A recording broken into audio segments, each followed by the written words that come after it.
क्या भाजपा को हेमंत सोरेन के खिलाफ कोई दमदार प्रत्याशी नहीं मिल रहा है? ऐसा हम इसलिए कह रहे हैं क्योंकि अब तक बरहेट में प्रत्याशी उतारने को लेकर भाजपा में मंथन ही चल रहा है। मतलब ये कि अब तक भाजपा से कौन आदिवासी लीडर चुनावी मैदान में उतरेगा यह तय ही नहीं हो पाया है।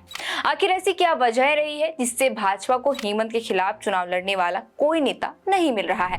आज इसी पर चर्चा करेंगे, साथ ही इस पर झामुमो ने क्या कुछ कहा है और इस बार बरहेट सीट पर किसका पलड़ा भारी पड़ने वाला है, जानेंगे आज के इस वीडियो में।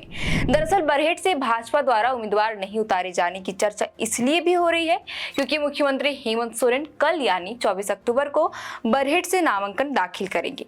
नामांकन के बाद वे अपने विधानसभा क्षेत्र में 3 सभाओं को संबोधित भी करेंगे। बता दें कि बरहेट सबसे हॉट सीटों में शुमार है।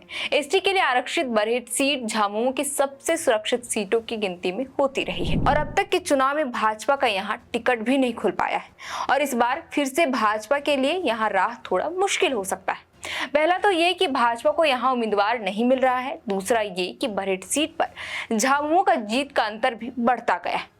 आगे हम एक एक करके विस्तार से बताने की कोशिश करते हैं। मीडिया रिपोर्ट्स के मुताबिक यहाँ दुमका से चुनाव लड़ने की चाह रखने वाली लुइस मरांडी को बीजेपी ने सबसे पहले बरहेट से उतरने का ऑफर दिया था, जिसे लुइस मरांडी ने नकारते हुए झामुमो का दामन थाम लिया। इसी तरह बाबूलाल मरांडी और लोबिन हेम्ब्रम चुनाव घोषणा से पहले कई बार हेमंत सोरेन के खिलाफ उतरने की बात करते रहे, लेकिन टिकट की बात हुई तो दोनों नेताओं ने अपनी पुरानी सीट से ही चुनावी मैदान में उतारना मुनासिब समझा। लेकिन अब भाजपा को ना तो लुइस मिली और ना कोई दूसरा उम्मीदवार मिल रहा है और इसलिए भी पार्टी के भीतर उम्मीदवार को लेकर लगातार मंथन चल रहा है। इस वजह से भी भाजपा की राह बरहेट सीट पर मुश्किल हो सकती है। वहीं पिछले 2 चुनाव की बात करें तो यहाँ झामुमो की जीत का अंतर भी बढ़ा है। साल 2014 में झामुमो का जीत का अंतर 18.12% था, जो साल 2019 में बढ़कर 18.64 हो गया। मतलब ये कहा जा सकता है कि इस बार के चुनाव में भाजपा के लिए यह सीट निकालना थोड़ा मुश्किल हो सकता है।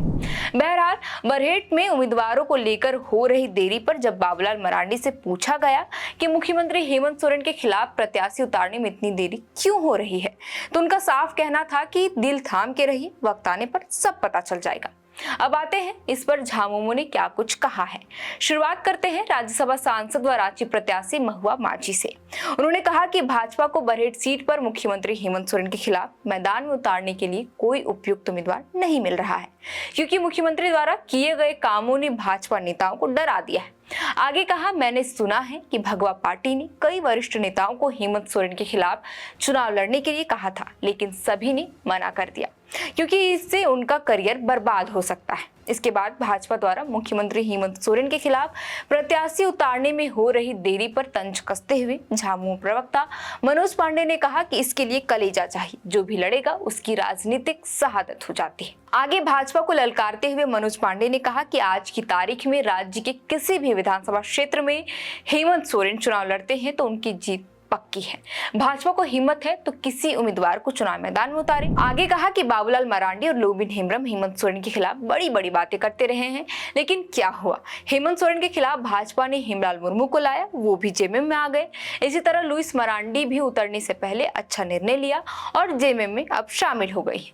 उन्होंने दावा करते हुए कहा कि भाजपा का एक भी नेता ट्राइबल सीट जीतने में सफल नहीं होगा क्योंकि राज्य की जनता हेमंत सोरेन के साथ हुई बर्ताव का बदला लेने की तैयारी कर रखी है। हालांकि ये तो 23 नवंबर को चुनाव नतीजे सामने आने के बाद ही साफ हो पाएगा कि किसका पलड़ा भारी पड़ेगा।